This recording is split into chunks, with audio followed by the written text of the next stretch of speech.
This is the Nick Hart Show, our weekly chat with Gibson Southern Titan head football coach Nick Hart.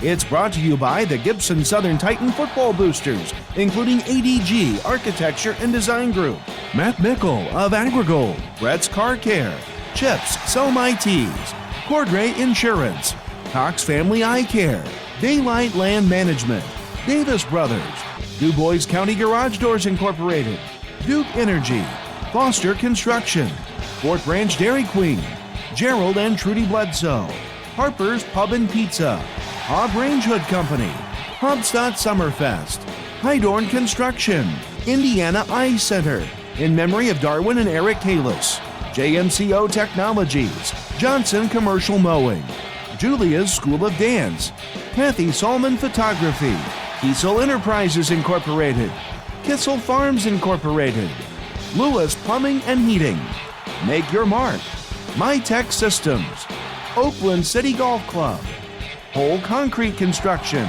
Pro Rehab, Progressive Health Rehabilitation and Orthopedic Associates, Roberts Boring, Trenching and Excavating, Sandy's Pizza, Scheller's Carriage Inn, Scotty's Lawn Equipment, 10 Barge Seed, Trapping and Removal of Animal Pests, Titan Youth Football League, Titchener Family Farms, United Fidelity Bank, Vertical Tile Incorporated, and by Ziliak Enterprises.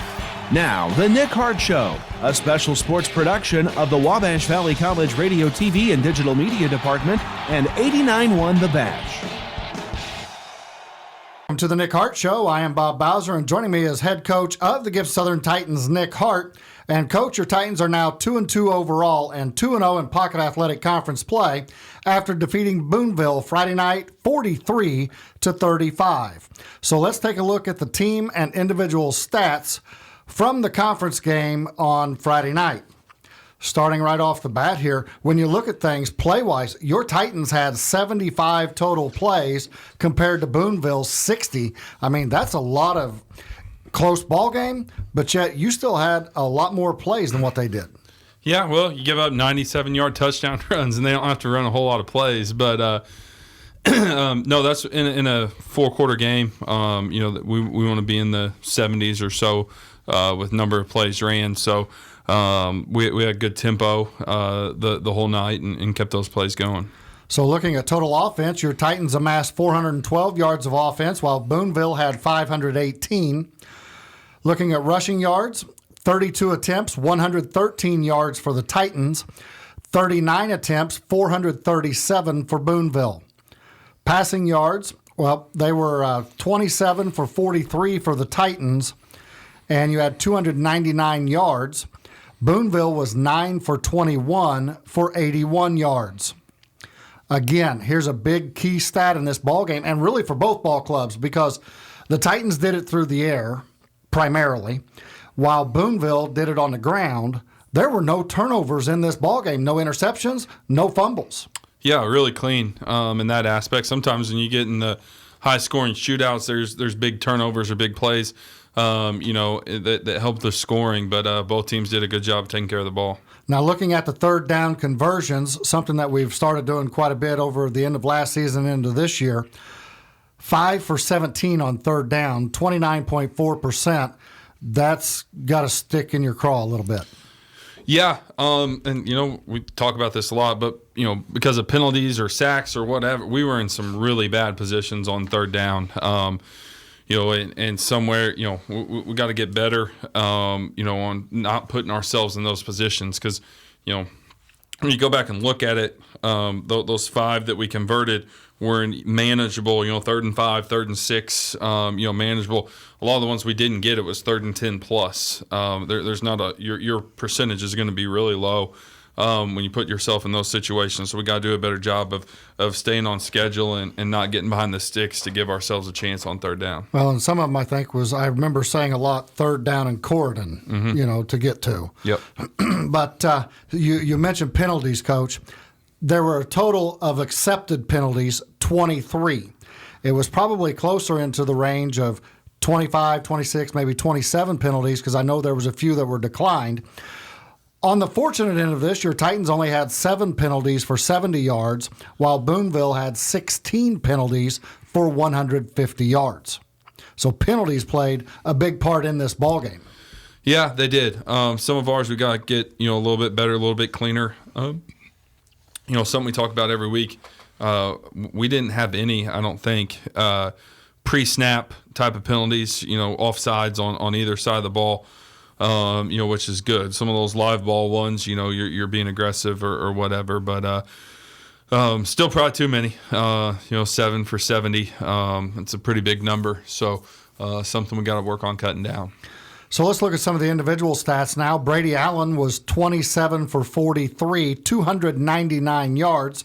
That's a 62.8% completion rate and 4 touchdowns. And again, a goose egg in the interceptions. So while it wasn't a fantastic A-plus performance out of Brady, it was still pretty dadgum good. Yeah, I thought he was great. He did such a great job. The stats tell one thing, but they were mixing up looks on us and stuff, and he did such a good job of throwing hot when he needed to throw hot to beat the blitz, and some of those type of things that don't show up on the stat sheet. He obviously threw the ball very well by those stats, but those little things that a lot of people don't see, he did such an exceptional job at that and knowing where to go. As they kind of mixed up their looks a little bit, he just did an excellent job of getting the football out and knowing where to go. All right, and of course on the rushing stats, Owen Bryant had a fantastic ball game Friday night, 23 for 134 yards and 2 touchdowns. Connor Mormon had a carry for a -2 yards, and Brady had some carries, negative yardage. We're not going to worry about messing with Brady's rushing yardage. That's not the important thing. What's important, he did have, you and I were talking off air before going here, he did have some runs that were huge in keeping the ball in the possession of the Titans, though. Yeah, one of them was a big 4th down one on our sideline. On a rollout, it wasn't there, and he had some room, and he tucked it and went. He had a couple of big runs for us. So looking at the receiving stats here, Logan Murphin, 5 receptions, 74 yards, 2 touchdowns. Rory Helsley had 7 receptions for 73 yards and a touchdown. Braden Malone with 7 receptions, 63 yards. Noah Bryant had a reception for 37 yards. Cole McKee had 3 receptions for 33 yards. Owen Bryant had 3 receptions for 14 yards. And Nathan Bowes had a very big reception, one reception, 5 yards, and it was a touchdown. Yeah, I thought our receiving core played. It was their best game of the year. I thought they played phenomenal. A lot of tough catches, big catches on 3rd down. A couple like Malone had some diving catches and tough catches. I thought our receiving core played great, and Nate did a great job on the little tight end delay down on the goal line. I thought it was a great job by all of our receivers and tight ends and running backs in the passing game. So let's go over now to the defensive side. Carter Green leading the way. He had a huge ball game on the defensive side. 11 solo, 6 assists, 2 tackles for loss. Noah Bryant had 9 solo, 2 assists. Logan Maurer had 7 solo, 1 assist, 1 tackle for loss. And Owen Bryant had 7 solo and 3 tackles for loss, along with 3 sacks. So those 4 guys right there led the way statistically. But I'm telling you, early in the ball game, your 2 safeties on the very first 2 running plays of the ball game, Noah Bryant and Drew Foster, yeah. Both of them flying up and taking down Maccabee. I'm like, holy cow, this might be something to watch here tonight defensively. Now, granted, he ended up with 400-plus yards rushing, but on those first 2 plays, I'm like, well, safety, and they come up flying and look good. Yeah, they did. And we'll talk about the defense as a whole in just a minute, but Carter did a great job. Was in on a lot of plays. Owen had some big sacks there. At the end of the game, but he had a couple of big ones early as well that helped us get stops. So good moments, bad moments, but those guys played well. All right, Coach. Well, let's take a quick break here. And when we come back, we'll get your overall thoughts from game number 4 concerning the offense, defense, and special teams. But right now, we need to thank the folks that make the Nick Hart Show possible on 89.1 The Bash. The Nick Hart Show is presented by the Gibson Southern Titan football boosters, including Matt Mickle of Agrigold, Brett's Car Care, Chips, Sell My Tees, Cordray Insurance, Daylight Land Management, Davis Brothers, DuBois County Garage Doors Incorporated, Duke Energy, Foster Construction, Fort Branch Dairy Queen, Gerald and Trudy Bledsoe, Harper's Pub and Pizza, Hobb Range Hood Company, Hobstadt Summerfest, Hydorn Construction, in memory of Darwin and Eric Kalis, JMCO Technologies, and by Kiesel Enterprises Incorporated. If you've ever considered a career in broadcasting or digital media, now is the time to be a warrior. Enroll at Wabash Valley College. Our TV channel was named the nation's best in 2020, and you already know 89.1 The Bash is the best alternative rock station in the region. We offer more real-world hands-on experience while working with the latest equipment and technology. Our graduates are getting jobs or moving on to four-year universities. It's time to be a warrior. Call 618-262-8641 today. Thank you for listening to 89.1 The Bash and the Nick Hart Show. So, all right, Coach, let's start with your thoughts, first of all, of the offense against Boonville in week number 4. I thought our offense played really well on Friday. I was really pleased. I think there was some things we got to get better at, we got to fix. But overall, I thought it was our best performance of the year offensively, not just from a points or yardage standpoint, but just from an execution standpoint. I thought we did a really good job. Now there's some drives that, we had some self-inflicted stuff that kind of killed our drives. But, all in all, against a good football team, I was really pleased with how we played offensively. It took us a little while to get the running game going, but, it was there late when we needed it. But through the air, especially in the first half, I thought it was a clinic.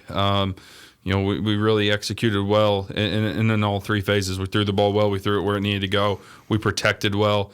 We caught the ball well. I was, again, there's some things to fix, but overall, I was really pleased with how we played on offense. Well, and I think a big key, too, offensively, right after they missed the extra point, it was 14-13. Your offense comes out on the field, and you methodically take it down the field and punch it in. Those are key moments in a ball game, even though it was early in the ball game, that can really make a difference because that gave you now a true 2-score lead.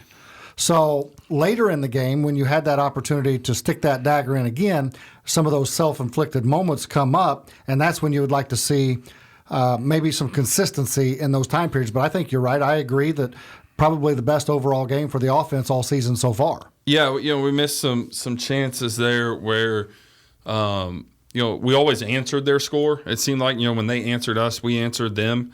But we had some chances in the second half there, especially to take that 2-score lead and make it a 3-score lead, and weren't able to do it. And again, there's some things I'd like to do differently, and I'm sure there's some plays that our kids wish they could have back. But you got to, when you got a chance to kind of put somebody on the ropes, especially when they have a great player that can score anytime he touches it, you got to put them on the ropes and try and put them away. And so, we missed some of those opportunities. But again, I thought we played pretty well for the most part.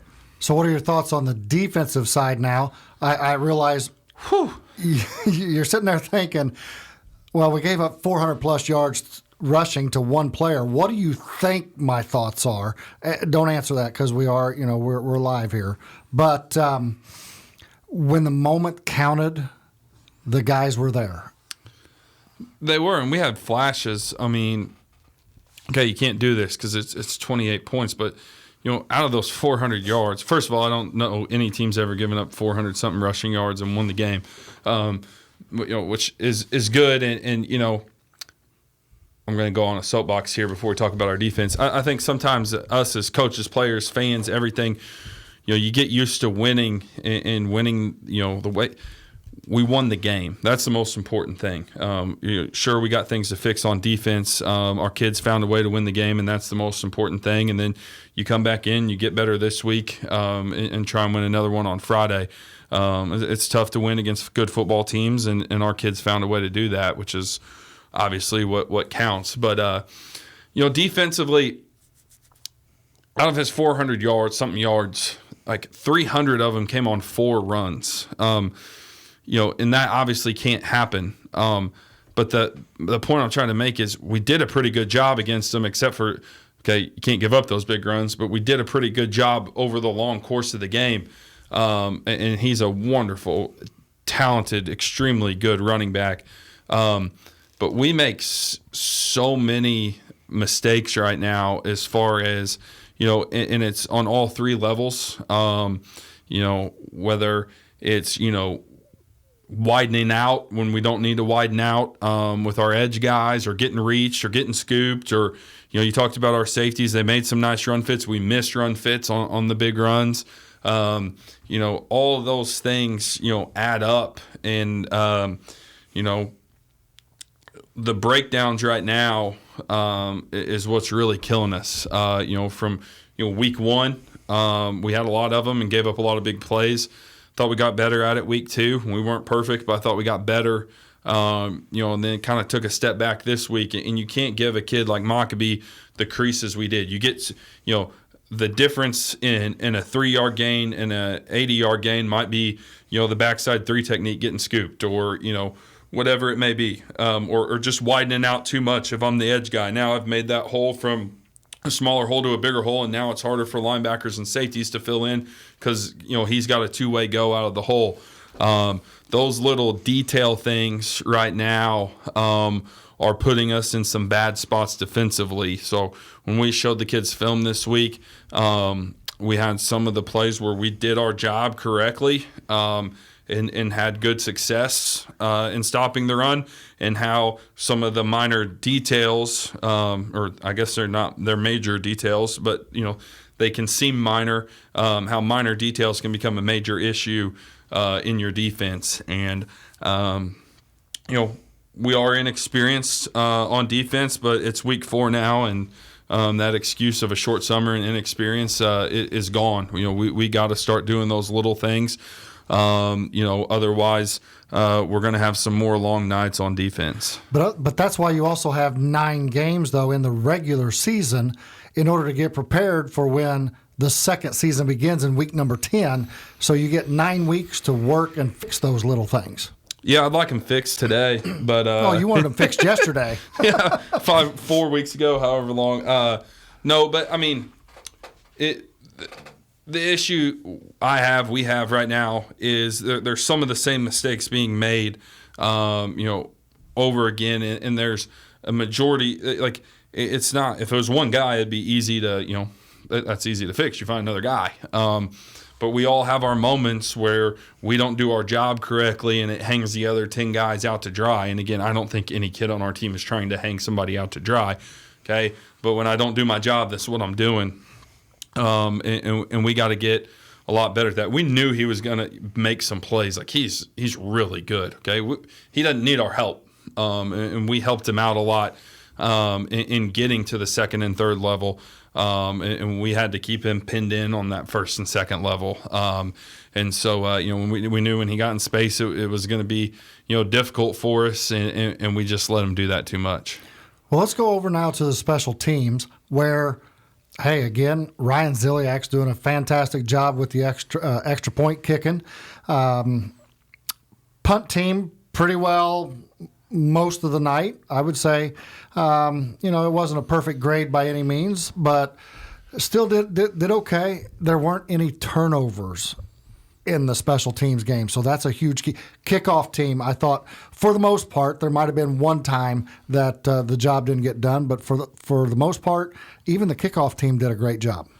Yeah, I thought Ryan Ziliak was incredible. I mean, obviously he made all of his extra points, but, he did such a good job of, obviously the game plan was not to kick it to Maccabee. on both ends. But, in the kickoff team, whether it was Pooches or Squibs, he did a great job of keeping away from them, and they were well-placed kicks. We covered them well. I thought the kickoff team was great. The EP team was really good. We had a couple of nice kickoff returns that set us up with pretty good field position. Punt team, we had some breakdowns. Obviously we kicked it to them a couple of times, which was not the game plan.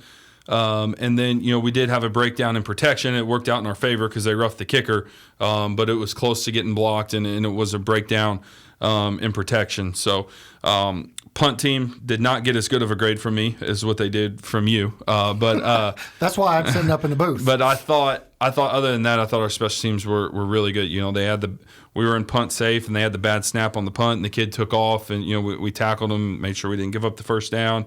We did a lot of good things on special teams, but punt team, breakdown and protection and kicking the ball to him were a couple of issues. All right, well, Coach, we need to thank some of the supporters of the Nick Hart Show, and when we come back, we'll take a quick look around the Pocket Athletic Conference to wrap up Week 4 of the 2020 season and get prepared for Week number 5 as you're listening to the Nick Hart Show on 89.1 The Bash. The Nick Hart Show is presented by the Gibson Southern Titan Football Boosters, including Kissel Farms Incorporated, Lewis Plumbing and Heating, High-Tech Systems, Whole Concrete Construction, Pro Rehab, Progressive Health Rehabilitation and Orthopedic Associates, Roberts Boring, Trenching and Excavating, Sandy's Pizza, Scheller's Carriage Inn, Scotty's Lawn Equipment, 10 Barge Seed, Trapping and Removal of Animal Pests, Titan Youth Football League, Kitchener Family Farms, and by Ziliac Enterprises. Hey Hoosiers! Your attention, please. Still deciding on where to start your college career? Let me explain something to you, okay? Wabash Valley College in Mount Carmel, Illinois is the place for you. Say what? Yes, I know WVC is in Illinois, but did you know we're just minutes away, closer than nearly every Indiana school? Wow! Plus, we offer a special tuition rate for Indiana students that's lower than nearly every Indiana school's in-state rate. Unfreaking believable. And the quality of education you'll receive at WVC is second to none.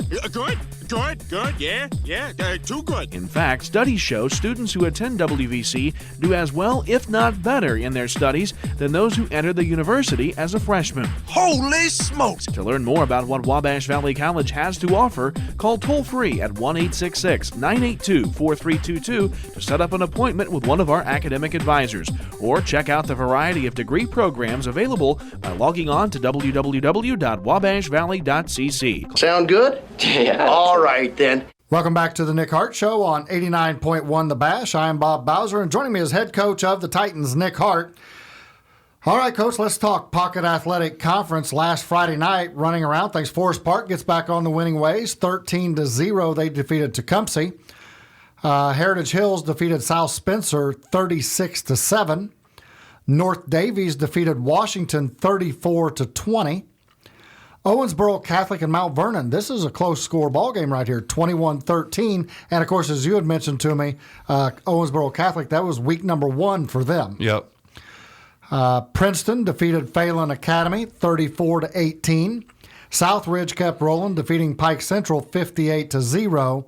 And Tell City, they just kept on a rolling also, defeating North Posey 35-17.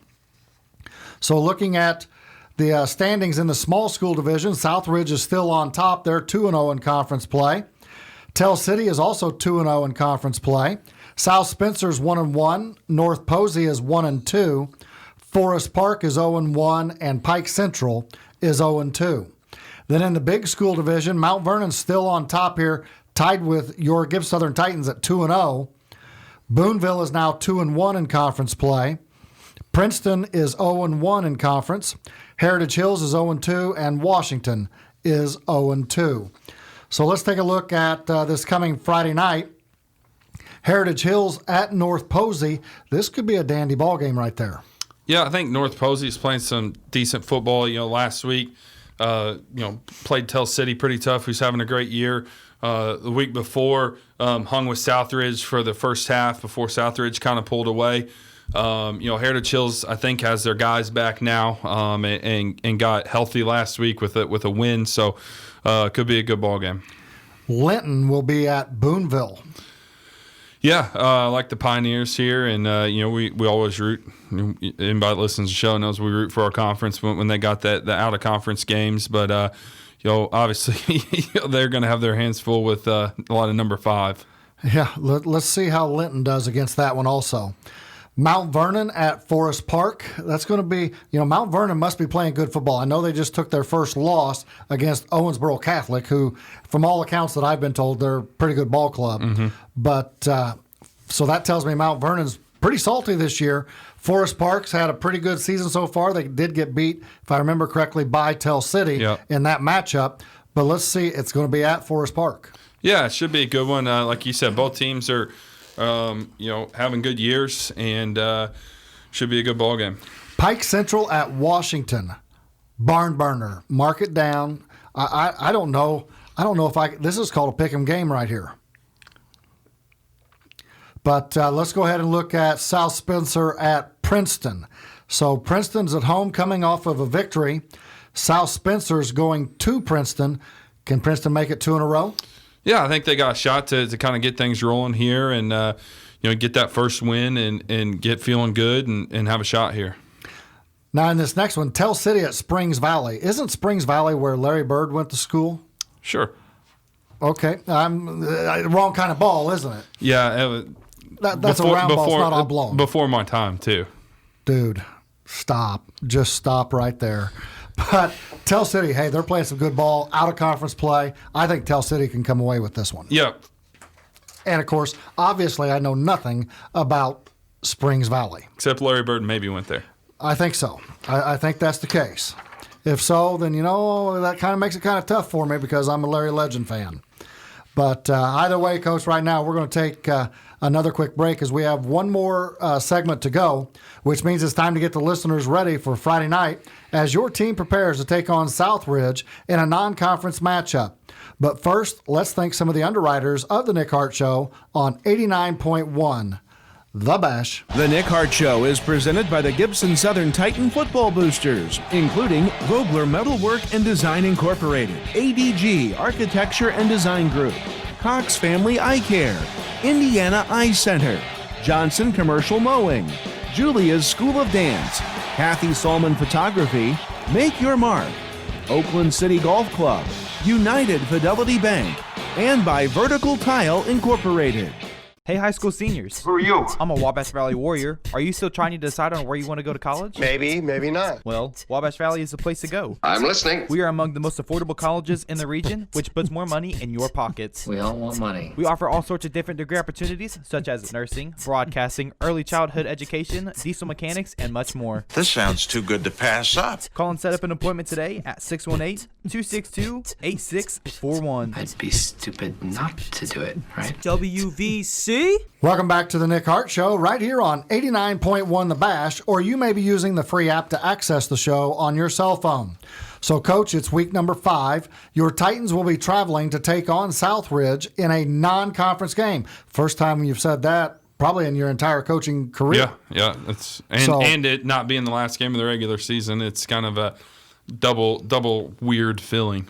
So we're going to head to Southridge for a non-conference game. We'll have all the action live here on 89.1 The Bash with pregame at 6:15 p.m. and kickoff slated for 6:30. Southridge will enter the contest with a record of 4-0 overall. What do you expect to see from Southridge on offense? They're really good, and they shotgun wing tee like they have been for the last few years. They kind of morphed from the regular wing tee into the shotgun wing tee stuff. They're so disciplined in what they do. They execute flawlessly. And they got 2 guys that really stand out to you. Both of them are Division I baseball players. So the Taylor kid at quarterback, and then the Gasser kid plays the slot for him.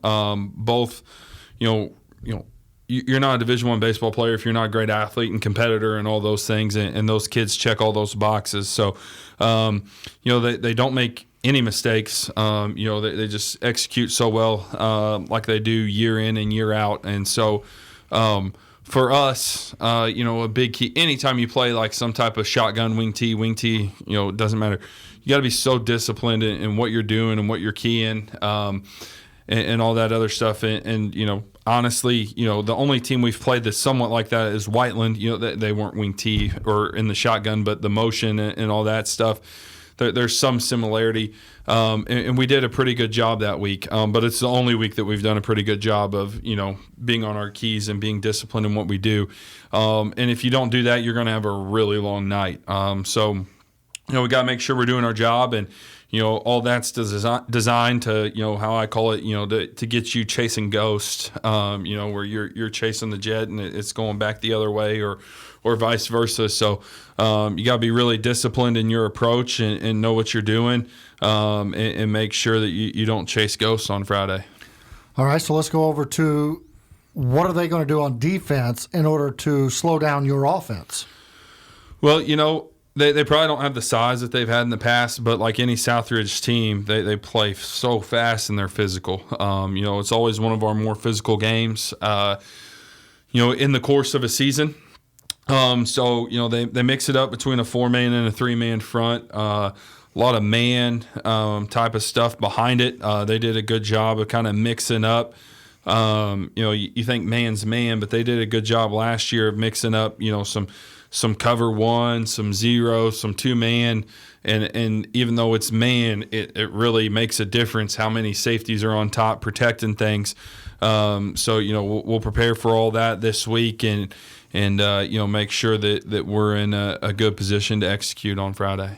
All right. So what'd you see from him on film regarding special teams? Special teams, good kicker. I think he's made, if he hasn't made all of them, he's made most of them. They do a good job on extra points and punts and everything else. And, like we talked, the Gasser kids, back to catch punts. And, he's a tremendous athlete. So, just like everything they do in their program, they don't make a lot of mistakes. And so you got to make sure that you counter that and don't make mistakes on special teams. Because, in a hard-fought ball game, some of the, big special teams play can really turn it. So, gonna be a big point of emphasis for us heading into Friday. Well, of course, I'd mentioned earlier that, this is a non-conference game, but still yet this is a potential sectional matchup kind of a game. Yeah, it is. And, sometimes when it's like week 7, 8, 9, you probably think about that a little bit more. It is, they're a very good team and they're in our sectional. But, it's kind of one of those, it's far enough away that I don't think that, you get a little judge about where you're at, good or bad. But it's far enough away that, teams are going to kind of change and morph and evolve, especially this year with everything going on. But it's a big game. We've had a couple here, I think 2 of the last 3 years. It's really kind of gone down to the wire with us scoring late, 2 out of the last 3 years to beat them. So it's always a great, hard-fought ball game. All right, Coach, so anything else you got from this week? Our freshmen, our JV, we're off again. Unfortunately, we'll get them rolling here soon once our schedule kind of gets back to normal. But, we've had so many replacement opponents and stuff. We haven't, got to play a ton of JV ball. But our freshmen went down and beat Mater Dei 20-7 last week. So it was a good win for our young guys. And, they continue to have a great year. All right, Coach. Well, that's all the time we have for today's show. But, Coach Hart, good luck Friday night. We'll see you after the game on the post-game show. And best of luck to the players. We would like to thank all of you for joining us here on 89.1 The Bash for the Nick Hart Show. And be sure to catch us each week at 7 p.m. on Tuesday night for your look inside Gibson Southern Titans football. Before we sign off, though, we would like to thank all of the supporters of the Nick Hart Show on 89.1 The Bash. The Nick Hart Show has been a special presentation of the Gibson Southern Titan Football Boosters, including Ziliak Enterprises, Vertical Tile Incorporated, United Fidelity Bank, Kitchener Family Farms, Titan Youth Football League, Trapping and Removal of Animal Pest, 10 Barge Seed, Scotty's Lawn Equipment, Schellers Carriage Inn, Sandy's Pizza, Oakland City Golf Club, Roberts Boring, Trenching, and Excavating. Progressive Health Rehabilitation and Orthopedic Associates. Pro Rehab. Whole Concrete Construction. MyTech Systems.